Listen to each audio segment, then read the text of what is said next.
దేవుడి మీద భక్తి ఉన్న ప్రతి ఒక్కరూ ఈ వీడియో చూడండి. ఈ ఆలయం ఎప్పుడు ఏ యుగంలో నిర్మించారో కూడా తెలియదు. కాలం పేరు కూడా గుర్తులేనంత పురాతనమైన దేవాలయం. ఎందుకంటే ఆ గుడికి వాడిన రాయిని చూస్తేనే అర్థమవుతుంది. ఎప్పుడూ భక్తులతో పూజల శబ్దాలతో ఉండాల్సిన ఆలయం ఇప్పుడు ఎందుకు ఇలా ఉంది? గుడి లోపల ఉండాల్సిన విగ్రహాలు గుడి బయట ఎక్కడ పడితే అక్కడ ఉండడం ఏంటి?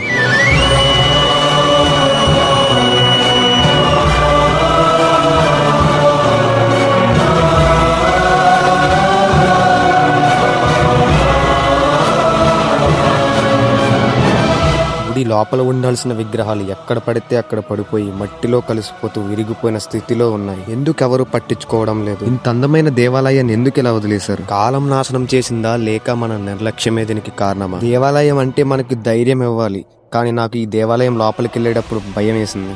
ఈ వీడియో ఎవరి దగ్గరికి చేరితే ఈ ఆలయానికి న్యాయం జరుగుతుంది. పార్ట్ 2 వీడియోలో లోపల ఎలా ఉందనేది చూపిస్తాను. అలానే ఈ గ్రామం పేరు కూడా నెక్స్ట్ వీడియోలో చెప్తాను.